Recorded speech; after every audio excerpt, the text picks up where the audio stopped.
Hi, I'm Richard Painter. Welcome back. So this time we'd talk about fillers, where to use them, what to use when.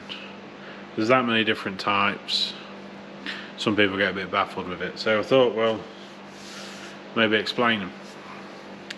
So we'll spin you around just so you can see. So we've got, if you can see there, so we've got the main big fiberglass, big strand. That's like a short strand. That's like a medium body filler, if you like, traditional. That's a filler for bumpers. That's the dolphin glaze, and then that is, I call it toothpaste, but it's like a putty, single coat putty. So we'll explain them all, and I will. Sorry, trying to get used to this tripod. There we go. I'm going to grab a screwdriver.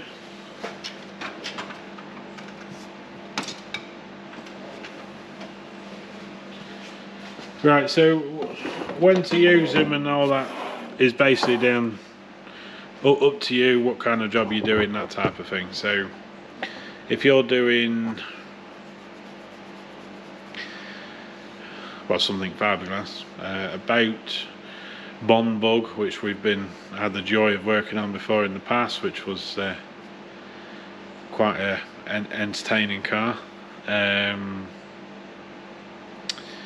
So basically you would use it if you needed to bridge a hole, crack in a boat, anything fiberglass really. We don't tend to use it on any bodywork or anything like that as such. It's mainly for the fiberglass stuff, or if we've got something really deep to fill that we just cannot get at, or what's the best way to describe it? Some of the very top corners of vans, if you like, they'll reverse into a tree.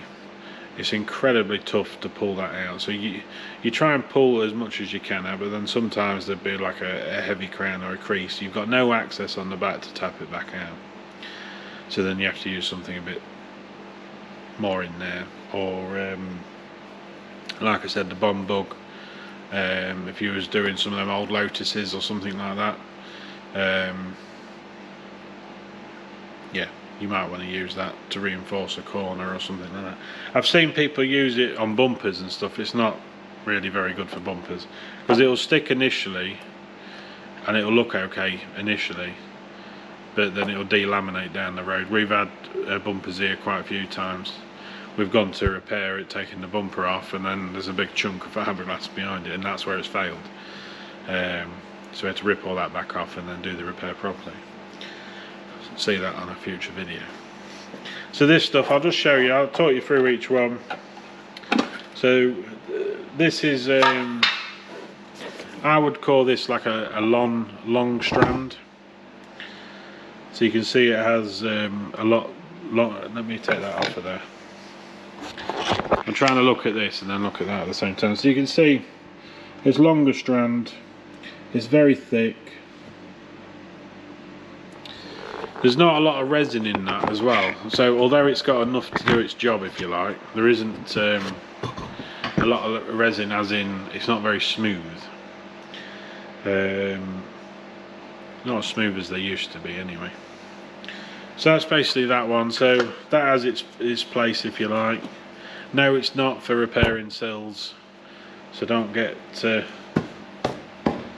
we've had quite a few of them just lately as well, so that's not very good. If it's rotten, it needs cutting out and a new piece welded in. Let's not be filling sills up of people's cars with it. It's not good. So this one is the Ribello. So this one we do use a bit more. This one's a very fine strand. You can crack that open. So it's different colour again. So you can see that very fine strand. So on something like that, you would use that if you've got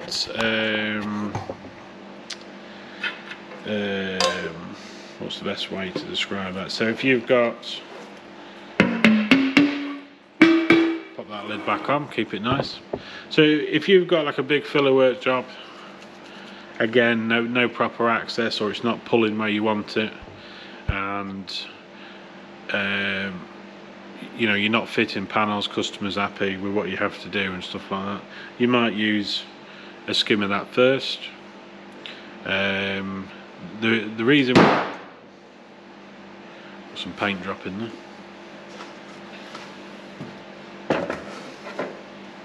there we go, a bit weird. The reason we would use it is if we've welded in some panels, so rounding the door shut, we do a lot of restoration work. So if you were fitting a brand new genuine panel to a modern car, you basically take one off, you drop one back on. They'll have all their methods on how you do that, but it's pretty much one on, one off. When you're doing restoration stuff, it's making it fit, making the door gap good. They don't fit like a modern panel, so you have to make them fit. So wherever you've welded, or if you have to do whatever you can't quite get with a welder, or just trying to think the best way to describe it. So if I fitted a rear quarter and outer, we've joined it inside the door gap, we'll weld all that, we'll grind all that out. Now sometimes it can be a little bit wavy, or you've had to go a bit deeper with it or something like that. So you just use a small amount of that on the end of your finger and just smear that round. Lots of people use it on the seams,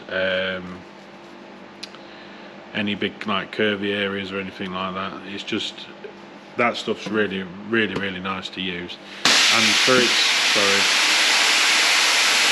compressor's airing up. For its, there's a million other things you can use it for as well. It's just, I'm just trying to think. I maybe should have written this down before I'd done the video. Mainly we would use it for over a weld or something like that. That's mainly what we would use it for. Just tidying up bits and pieces. So on them areas, most of the areas you can get to, and it's just them certain areas that you can't get to. So although it's welded, you might not be able to get in there properly and finish it like you'd want to finish it, if that makes sense. So you might just use a bit of that just to smooth it out. Hopefully that makes sense anyway. Again, it's not something we use a huge amount of, it's just certain applications, and it's picking which one will work for what you want to do. So neither of which are fulfilling your sills up with, so don't get excited by them. Don't want to be doing that. So the body filler, let me just take you back off of there again. So this is the body filler. This is the one we use at the moment. You can see that's a different colour. So that is a where are we? Medium depth repairs, ultra lightweight, easy sanding. Make sure the lid's back on. So right, so that one, let's try and get that back in there. Apologise for that. So that's U-Pole Fantastic. Pretty much is fantastic, to be honest. I like it. We'd bought it by mistake.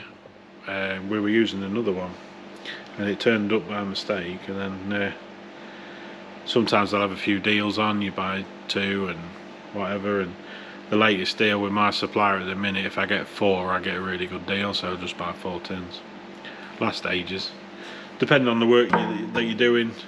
If you have we tend to go in fits and starts, so we'll have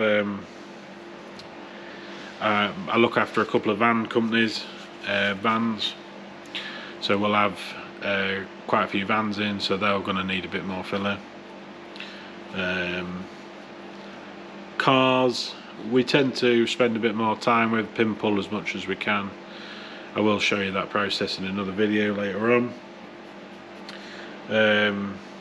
And the idea is we don't want to put the filler in, so if we can do everything we can behind that to get as much as the dent out, the crease out, whatever we need to do, beforehand, and then we'd finish with a bit of filler to tidy it up. So that would be used on like normal dents, just general bodywork really, anything. I don't think it works. Yeah, excellent adhesion, superior self-leveling, and it sands very well as well. So if you get a good 80 grit, it will sand very quickly, and that's the idea. And we haven't had any sinkage with it, which is good. We haven't had any issues with it, touch wood, either, which is also good. So yeah, that's basically normal body filler. Then I've just started trying this one, so it's new to me. So this is that one. So this is a plastic filler, if you like. So it's designed for bumpers. So this has got like a little let's just open that up and show you that different colour again. I don't know if you can see that properly. It's like a dark brown colour, but basically that's put the lid back on before I forget. So you'd use that, so you'd sand your bumper out, do any repairs that you've got to do, and you'd use that on the bumper. That's going to have a bit of flex to it, so if the bumper gets tapped in a parking lot or something like that, it's not just going to burst back out, which normal fillers can do. Well, mirror caps, that type of thing, anything plastic.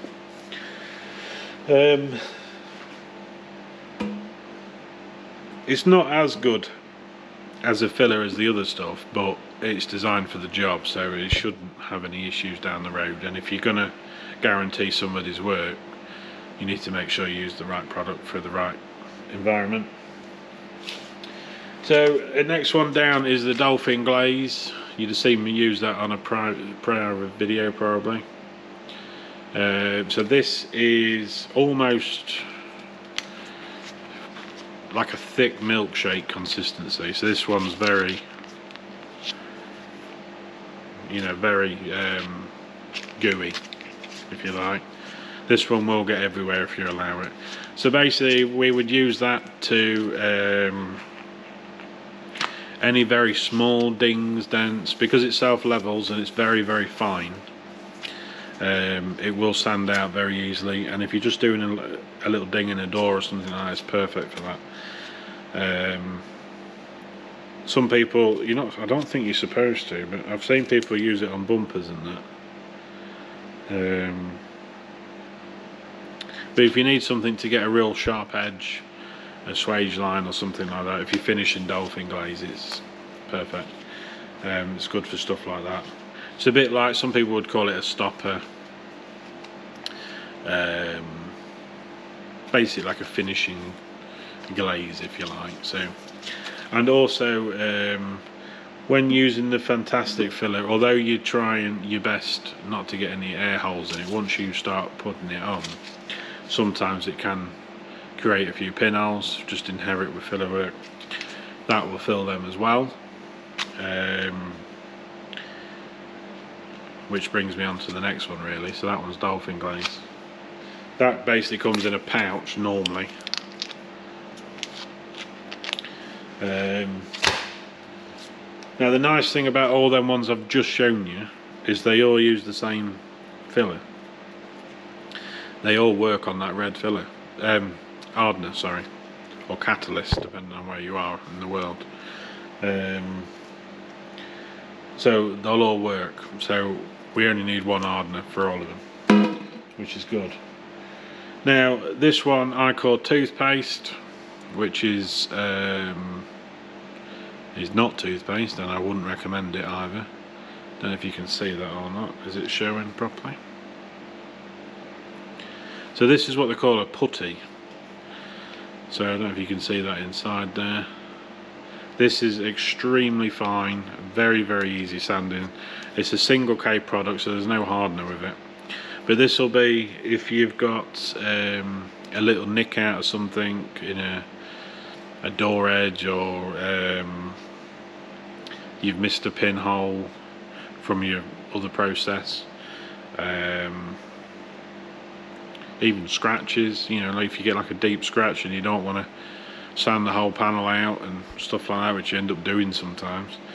So you can clean the scratch out, basically put some of this in down the scratch, and then use your normal high build primer over the top. I generally use it for sort of pinholes and that type of thing, really. And I remember using it the other day. There was a quarter edge. It was so minor, and I'm like, well, if I don't do anything about it, it's going to bug me. So used a bit of that. You can 320 that back off. It's that fine. 320 that back off. Little Spectro primer over the top there, and then you can paint as normal. It's done then. Last thing you want to do is leave it, paint it, and then you look at it in the morning, you're like, why didn't I do that? Very annoying. Yes, that is experience talking. Don't want to be doing that. So that's my my little video on well, 16 minutes actually, video of talking about fillers and stuff like fiberglass fillers and stuff. So that might be interesting to somebody, it might not. I just thought it's something we use in the trade every day. I haven't seen that many videos of people talking about it, so that's another thing actually. What does that one say on there? You can actually use that one on steel, aluminium, galvanized steel and glass fibre. So basically whatever job you're doing, you want to use the minimum as you can. So we don't want to be using that big heavy fiberglass on a little door ding or a chip, because it would just never work. You know, again, we don't want to be using the fiberglass on a plastic bumper, because although it does stick initially, it's just not a long-term repair. It just doesn't work properly. Bumpers need to be bonded back together, plastic welded, hot stapled, all of the above probably sometimes, because certain bumpers are terrible. If in doubt, get a new one. Bumper I'm on about. A lot of the aftermarket, excuse me, a lot of the aftermarket stuff now is that cheap. Sometimes it's not worth repairing the bumper, because by the time we've taken that bumper off, spent time repairing it, difficult to guarantee it as well, especially if it's cracked. So then to guarantee it, and then when you add up your removal cost, your fixing cost, and then your primer, then your paint, then refitting, as opposed to buying a bumper that comes in primer most of the time, we can just prep that and paint directly straight away. It's a quick job, and then all we've got then is a bumper swap. So sometimes it can work out cheaper for the customer to do that. So, and anyway, I'm waffling again, aren't I? 18 minutes now. So right, don't forget to like, share and subscribe. I'd appreciate it. Thumbs up, thumbs down, whatever you're into, and I will see you on the next one. Bye for now.